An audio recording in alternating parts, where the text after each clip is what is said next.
Welcome to Love Lies Chronicles. I was running late from work that Tuesday when I heard the laughter coming from our living room. Sarah was hosting her weekly girls' night, and I figured I'd slip in quietly through the back door. I wasn't trying to eavesdrop. The universe just decided I needed to hear what my girlfriend really thought about our relationship.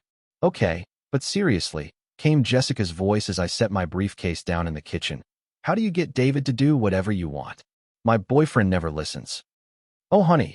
Sarah's voice carried that tone she used when dispensing wisdom. I've got him completely trained. I know exactly how to keep him in line. I froze with my hand on the refrigerator door. Trained? Like a dog? What do you mean? Another voice asked. Men are simple creatures, Sarah continued confidently. They just want peace and sex. Control those two things, and you control them. The laughter that followed made my stomach clench. But how do you actually do it? Jessica pressed. Multiple methods. First, the silent treatment. When David steps out of line, I go completely cold and distant. He'll do anything to fix it within 48 hours. That actually works? Like a charm. He starts bringing me flowers, doing extra chores, apologizing for things he didn't even do. It's honestly pathetic how desperate men get when you withdraw attention. I carefully open my beer, trying not to make a sound. What else? Guilt trips are incredibly effective. I remind him of all the things I've sacrificed for this relationship. How I turned down that job offer because he wanted me to stay. How I could have dated that lawyer from yoga class, but chose him instead. Even though you never actually wanted that job? Jessica laughed. Details. The point is making him feel like he owes me. Keeps him grateful and willing to make up for it. My jaw tightened. That job offer. She'd told me she wasn't interested in moving, that she preferred staying local. Oh. And comparisons work beautifully, Sarah continued. I'll mention how other men treat their girlfriends. Brad took Amy to Paris. Kevin surprises Michelle with jewelry. It makes them feel inadequate and scramble to prove themselves. You're evil, someone said admiringly. What else? Physical withdrawal is the nuclear option. No touching, no kissing, definitely no sex until he apologizes and does exactly what I want. I've never met a man who could hold out longer than a week. And if he tries to argue? Public embarrassment. I'll call him out in front of friends about being selfish or inconsiderate. Men hate looking bad in public, so they'll back down immediately. What if he still doesn't get it? Tears, Sarah said with obvious pride. Crying always works. Men can't handle a crying woman. They'll promise anything just to make it stop. More laughter and clinking glasses. The key is consistency, Sarah continued. You have to train them like you train a dog. Reward good behavior, punish bad behavior, and never let them think they can get away with something. How long did it take to get David where you want him? About 6 months. He's naturally eager to please, which made it easier. Now I barely have to use these techniques because he's learned to anticipate what I want. That's amazing. I need to try this with Marcus. Just remember, the goal isn't to hurt them. It's to establish who's in charge. Once they understand the hierarchy, everything runs smoother. I stood in my own kitchen, listening to the woman I thought I loved describe our entire relationship as a systematic manipulation campaign. Every argument we'd resolved, every compromise we'd reached, every moment I'd thought we were working through issues together, all of it had been her testing and refining her control methods. I quietly retreated to my office and closed the door, reframing every interaction through this new lens. The time she'd gone silent for 3 days after I'd questioned her expensive concert ticket purchase. The guilt trip about her sister's wedding that led to me putting Hawaii flights on a credit card we couldn't afford. The comparisons to her friend's boyfriend that resulted in me trading my perfectly good car for something more expensive. Every single incident had followed the same pattern. She'd deploy a tactic. I'd scramble to fix whatever I thought was wrong, and she'd graciously accept my efforts. I thought I was being a good partner. She'd seen it as successful dog training. By the time her friends left around 10, I'd made a decision. If Sarah wanted someone she could control and manipulate, she was going to discover what happened when that someone stopped participating in the game. The next morning started normally. Sarah made coffee while I read the news, both moving through our usual routine. I'm thinking we should go to that new Italian place this weekend, she announced. Not asking, announcing. Sounds nice, I replied without looking up. She paused, clearly expecting more enthusiasm or questions. When none came, she tried again. I was thinking Saturday night. You can make reservations for 8. If you want to go Saturday, you should make reservations for whatever time works for you, I said pleasantly. What do you mean for me? Aren't you coming? I looked up, genuinely confused expression on her face. Do you want me to come? Of course I want you to come. Why wouldn't I? I don't know. You said you wanted to go, so I assumed you'd handle the details. If you want me there, just let me know what time. She stared at me, clearly thrown by my response. In the old dynamic, I would have immediately started asking about her preferences and taking over the planning. Now I was just agreeing and leaving the logistics to her. Fine, she said after a moment. I'll make the reservations. Great, I replied cheerfully, returning to my phone. The first real test came 3 days later. I'd made plans to play basketball with guys from work, something I did most Thursday evenings. Sarah had never objected before, but apparently my new independence warranted deploying the heavy artillery. I can't believe you're going out again tonight, she said as I gathered my gym bag. Again? I paused, genuinely confused. I play basketball every Thursday. You were out with friends last weekend, and you worked late twice this week. I feel like I never see you anymore. This was technique number 2, the guilt trip. The reality was that I'd grabbed dinner with a colleague on Saturday, worked late exactly once, and had been home every other evening. I'm sorry you feel that way, I said sincerely. What would you like to do tonight instead? She brightened, clearly expecting me to stay home. We could order Thai food and watch that movie I mentioned. That sounds nice. You should do that. Her face fell. What do you mean, I should do that? I mean you should order Thai food and watch your movie. I'll probably be back around 9:30 if you want to hang out then. But I want to spend time with you. And I want to play basketball with my friends. Maybe we can find a time that works for both of us this weekend. I could see her cycling through confusion, hurt, and anger as she processed this response. The old David would have seen her disappointment and immediately felt guilty. The new David recognized that her feelings were valid, but not my responsibility to fix by abandoning my own plans. Fine, she said, her voice taking on that distant tone I now recognized as the opening move of the silent treatment. Go have fun with your friends. Thanks, I will. I replied pleasantly, kissing her cheek on my way out. The silent treatment lasted exactly 43 hours. During that time, Sarah was polite but cold, answering questions with minimal responses, avoiding physical contact, and creating an atmosphere of chilly disapproval designed to make me uncomfortable enough to crack. The old David would have spent those hours increasingly anxious, trying to figure out what he'd done wrong and eventually apologizing. The new David continued his normal routine, made his own dinner when she didn't offer to cook, and generally acted like a content single person who happened to share living space with a distant roommate. By Saturday morning, her resolve was wavering. She kept shooting me looks over her coffee, waiting for me to acknowledge the tension. When I continued reading my book as if nothing was wrong, she finally cracked. Are you seriously not going to ask what's wrong? She demanded. I looked up, genuinely surprised. Is something wrong? I've barely spoken to you for 2 days. I noticed you seemed quieter than usual. I figured you were busy or thinking about something. You didn't think to ask what I was thinking about. Should I have? You seem like someone who would tell me if you wanted to talk about something. She stared at me, clearly frustrated that her nuclear option had been neutralized by my refusing to play the anxious pursuer. I was upset about Thursday night, she finally said. What about Thursday night upset you? You chose your friends over me. I set down my book and gave her my full attention. I chose to keep a commitment I made. You're welcome to feel upset about that, but I'm not sure what you want me to do with that information. I want you to care that I was upset. I do care. I'm sorry you were upset, but I'm not sure why my playing basketball would upset you in the first place. She opened her mouth to explain, then seemed to realize any explanation would sound unreasonable. In the old dynamic, she wouldn't have needed a good reason because my guilt would have kicked in automatically. I missed you, she said, switching tactics.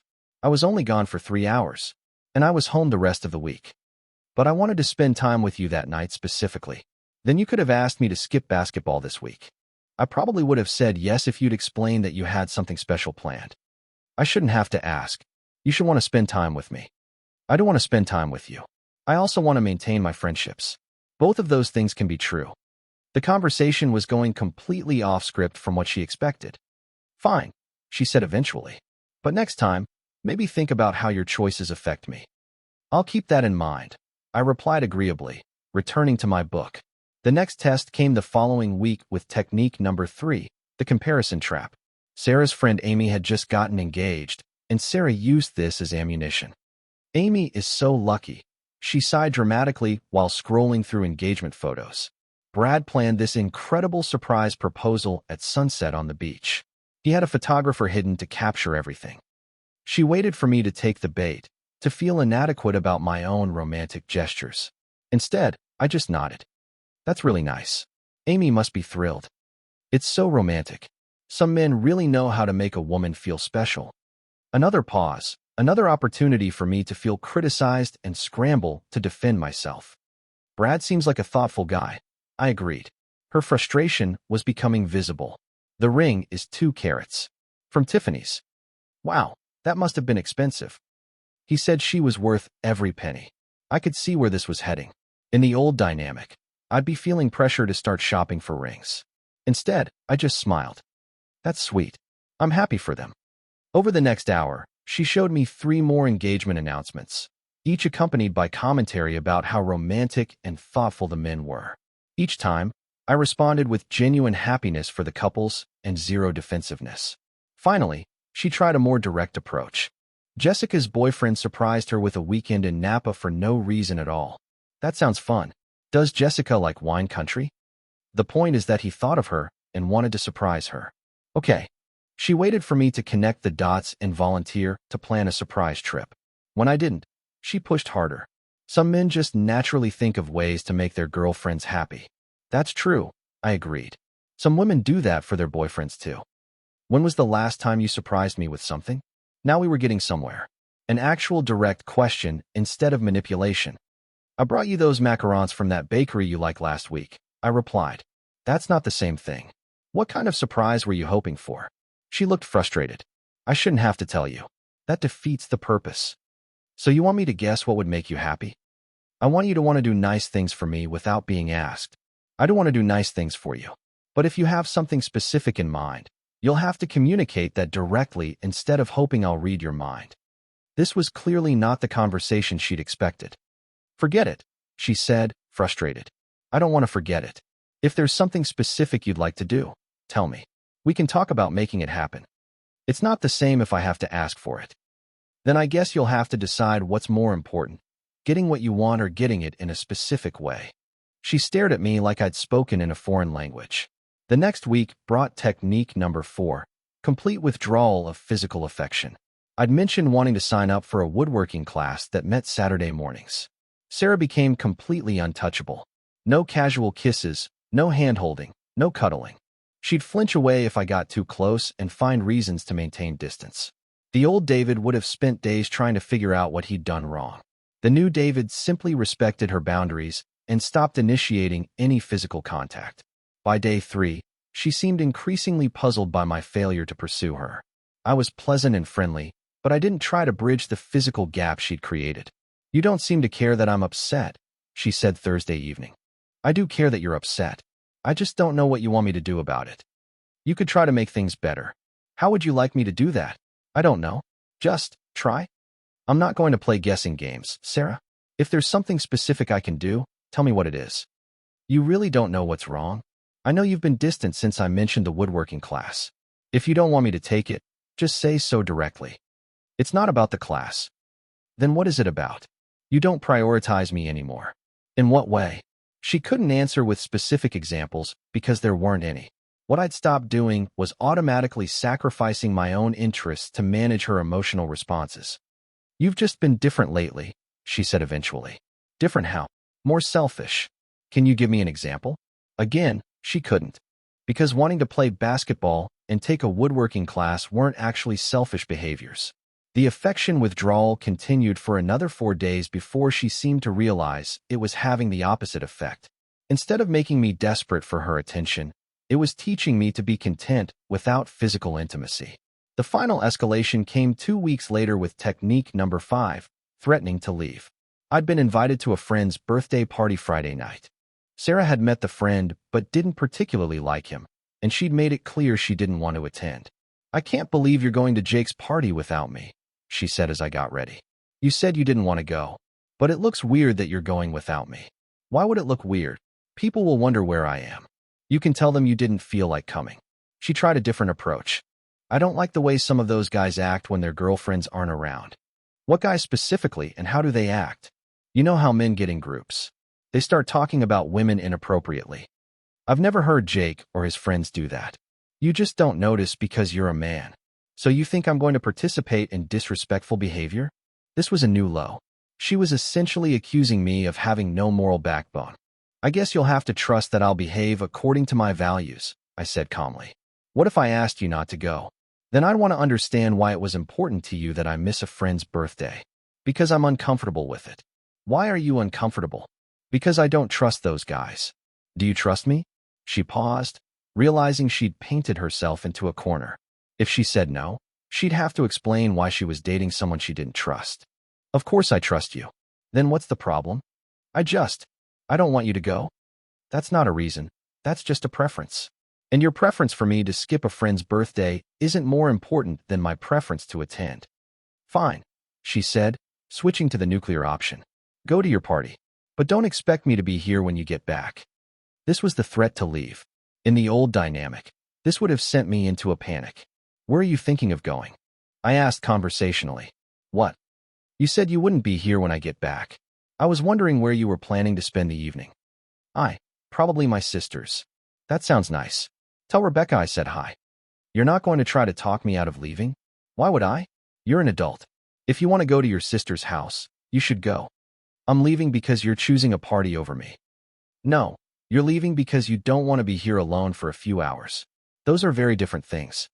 She stared at me, expecting this conversation to have gone differently. So you're really not going to change your mind? Not unless you can give me a compelling reason why I should miss a friend's birthday. Because I'm asking you to. That's not a compelling reason. She left while I was at the party. When I came home around 11, the house was empty except for a note saying she was staying at her sister's. The old David would have spent the night anxious and guilt-ridden. The new David went to bed at his normal time. She returned the next afternoon, clearly expecting to find me worried and apologetic. Instead, she found me reading in the backyard, completely untroubled. How was your sister's? I asked pleasantly. Fine, she replied, thrown by my calm demeanor. The final technique came the following week, the crying emergency. I came home to find Sarah on the couch, tears streaming down her face, looking devastated. What's wrong? I asked, sitting beside her. I can't do this anymore, she sobbed. Do what? This. Us. Everything. What happened? Nothing happened. That's the problem. You don't care about me anymore. Here it was. The emotional breakdown designed to make me panic and promise anything. Sarah, that's not true. Of course I care about you. No, you don't. You used to care about making me happy. Now you just don't. I want you to be happy, but I don't think it's my responsibility to make you happy. See? That's exactly what I mean. You don't even care that I'm crying right now. I do care that you're crying, but I need to understand what you're actually upset about. I'm upset because you've changed. You used to put me first. When did I not put you first? The basketball thing. The woodworking class. Jake's party. You never choose me anymore. I've never asked you to choose between me and your friends or hobbies. That's different. How is it different? She couldn't answer because there was no logical distinction. I feel like you don't love me anymore, she whispered, the tears increasing. This was the kill shot. The devastating emotional appeal designed to make me immediately start reassuring her. I do love you, I said gently. But I don't think love means giving up my own life to prevent you from ever feeling uncomfortable. I never asked you to give up your life. You asked me to give up basketball night because you felt lonely. You wanted me to skip the woodworking class. You wanted me to miss a friend's birthday because you were anxious. Those aren't big things. They're my things. And the pattern suggests that anything I want to do that doesn't directly benefit you is going to be a problem. She cried harder, frustrated that her emotional breakdown wasn't producing the desired result. I just want things to go back to the way they were, she said. The way they were wasn't working for me. What do you mean? I mean, I was so focused on keeping you happy that I forgot I had my own life. But you were happy. I thought I was. But I was actually just avoiding conflict by giving you whatever you wanted. And now you don't want to give me anything. Now I want to give you things because I choose to, Not because I'm afraid of what will happen if I don't. She looked up at me with red eyes. So what are you saying? I'm saying we need to figure out how to have a relationship where both people get to have opinions. I want that too. Do you? Because every time I've expressed a preference that differs from yours, you've deployed some technique to make me change my mind. What techniques? Now we were at the moment of truth. The silent treatment when I went to play basketball. The guilt trip about the woodworking class. The comparisons to other boyfriends. The withdrawal of affection. The threats to leave. The crying. Her face went pale. Those aren't techniques. Those are just reactions. Sarah, I heard your conversation with your friends 3 weeks ago. The color drained completely from her face. What conversation? The one where you explained to Jessica and Lisa exactly how you keep me in line. Where you described training me like a dog. She stared at me in horror. You were listening to a private conversation? You were having a loud conversation in our shared living room. But let's talk about what you said. I was just talking. I didn't mean most of that. Which part didn't you mean? The part where you said men are simple creatures who just want peace and sex? Or the part where you explained how to use guilt trips and silent treatments to manipulate them? She started crying again, but these tears seemed different. Less calculated, more genuinely distressed. I didn't think about it like that. I was just trying to fit in with the girls. By describing our relationship as a manipulation exercise? That's not how I see it. That's exactly how you described it. You literally used the word trained. She was quiet for a long moment. What do you want me to say? She finally whispered. I want you to be honest. About what you've been doing and why. I don't know why. I guess I learned it from watching my mom. This was the first genuine thing she'd said in weeks. Your mom manipulated your dad. She had to. He was so stubborn. She had to find ways to get him to pay attention to her needs. Did it work? For a while. Until he got tired of it and left. And you thought the same techniques would work better with me? I thought all relationships worked that way. That someone had to be in charge. Sarah, do you understand why that's a problem? Because you don't like being controlled? Because it's not a relationship. It's a performance where one person pretends to have feelings to get the other person to do what they want. She looked genuinely confused. But I do have feelings. Do you? Or do you have strategies? What do you mean? When you went silent for 3 days, were you actually heard about the basketball thing? Or were you trying to punish me? She was quiet for a long moment. I was annoyed that you didn't automatically choose me. That's not the same thing as being hurt. I know. And when you threatened to leave because I went to Jake's party, I wanted you to feel like you might lose me, so you'd stay home. So you weren't actually planning to end our relationship? No. I just wanted you to think I might. Sarah, do you understand how messed up that is? I'm starting to. You've been treating our relationship like a game where the goal is to get me to do what you want. I thought that's what relationships were. Relationships are supposed to be partnerships, where both people get to have opinions and work together to find solutions. I don't know how to do that. You start by being honest about what you actually want instead of trying to manipulate me into guessing. What if you say no? Then we talk about it. Maybe we compromise. Maybe we agree to disagree. What if we can't work it out? Then maybe we're not compatible. But at least we'd know based on honest information. She wiped her eyes and looked at me directly for the first time in weeks. I'm sorry, she said quietly. For what specifically? For treating you like a project instead of a person. For lying about my feelings to get what I wanted. For describing our relationship like I was some kind of expert manipulator. What else? For making you feel like you couldn't have your own life without it being a problem. And for never actually asking for what I wanted because I was afraid you might say no. That's a good start. Is it too late to fix this? I looked at her for a long moment. She looked genuinely remorseful and confused, like someone waking up from a dream. I don't know, I said honestly. It depends on whether you can actually change how you approach relationships. I want to try. Trying isn't enough. You'd have to actually do it. No more manipulation tactics. No more treating my preferences as problems to be solved. I can do that. Can you? Because it means giving up control.